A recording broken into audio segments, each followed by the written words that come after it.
పాకిస్తాన్ భారత్తో యుద్ధానికి సిద్ధమవుతాం. ఎప్పుడైతే ఆపరేషన్ సింధూర్ జరిగిందో అప్పటి నుంచి సింధు నది జలాలను పూర్తిగా భారత్ కట్టడి చేసింది. సింధు నది జలాలకు సంబంధించి పాకిస్తాన్ భారత్ మధ్య ఒప్పందం ఉన్నా కూడా ఒప్పందాన్ని పక్కకు పడేసి సింధు నది జలాలను పూర్తిగా ఆపివేయడంతో పాకిస్తాన్లో అనేక ప్రాంతాల్లో ప్రజలు తాగటానికి కూడా నీరు లేక విలవెల్లాడిపోతా ఉన్నారు. ఆర్థిక రాజధాని కరాచీ మీద పెద్ద దెబ్బే పడింది. కరాచీలో తాగటానికి కూడా నీరు దొరకని పరిస్థితి నెలకొంది. దీంతో పాకిస్తాన్ భారత్ మీద మరొకసారి యుద్ధానికి సిద్ధమవుతాం. చైనా నుంచి అత్యవసరంగా జలంతర్గాములను దిగుమతి చేసుకుంది. ఆల్రెడీ ఇప్పటికే ఒక జలంతర్గామి హోంగార్ కరాచీ చేరింది. ఇక మరో 7 జలంతర్గాములు కూడా ఆర్డర్ పెట్టింది. చైనా నుంచి అత్యవసరంగా దిగుమతి చేసుకుంది. అంటే భారత్ని పాకిస్తాన్ వైపు నుంచి కాకుండా భారత్లోని కీలక నగరాలకి పాకిస్తాన్ గురిపెట్టింది అనే అనుమానాలు కలుగుతాం. పాకిస్తాన్ అయితే నేరుగా భారత్తో యుద్ధం చేసే అంత సీన్ లేదు.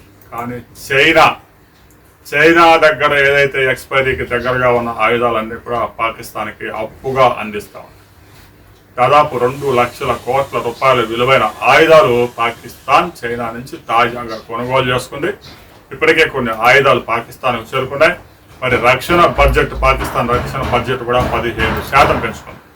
రాబోయే కొద్ది రోజుల్లో సింధు జలాలు గనక విడుదల చేయకపోతే మేము యుద్ధానికి సిద్ధం అని పాకిస్తాన్ స్పష్టంగా ప్రకటించింది. అయితే దీని మీద భారత్ ఇంతవరకు స్పందించలేదు. ఎందుకంటే ఉగ్రవాదుల కర్మాగారంగా పాకిస్తాన్ తయారైంది. ఇక డ్రోన్ల ద్వారా ఆయుధాలు సరిహద్దులు దాటిస్తూ ఉన్నారు. ఇక డ్రగ్స్ అయితే లెక్కే లేదు. ఈ విధంగా ఇక కరెన్సీ విషయానికి వస్తే భారత్ ఆర్బీఐ ప్రింట్ చేసే కరెన్సీ కన్నా కూడా అత్యధిక క్వాలిటీతో కరెన్సీ ప్రింట్ చేసి భారత ఆర్థిక వ్యవస్థని అతలాకుతలం చేయాలని పాకిస్తాన్ ప్రయత్నాలు చేస్తా ఉంది. దీంతో భారత్ స్పష్టమైన వైఖరితో ఉంది. సింధు జలాలను ఎట్టి పరిస్థితుల్లో వదిలే ప్రసక్తి లేదు. పాకిస్తాన్ కనుక యుద్ధానికి కాలు దువ్వితే ఏమవుతుందో పాకిస్తాన్ కూడా తెలుసు. ఒక్కసారి యుద్ధం మొదలైందంటే ఆ నష్టం పాకిస్తాన్కి ఎంత తీవ్రంగా ఉంటుందో చూపించడానికి భారత్ కూడా సిద్ధమవుతాం. అందుకే భారత్ ఇటీవల కొన్ని అత్యాధునిక ఆయుధాలను కూడా చాలా వేగంగా DRDO ప్రొడక్షన్ కూడా ప్రారంభించింది. దీనికి సంబంధించి కేంద్రం ఒక బిగ్ అప్డేట్ ఇవ్వబోతా ఉంది. ఆ తర్వాత మరిన్ని వివరాలతో మరో వీడియోలో మనకు వస్తుంది.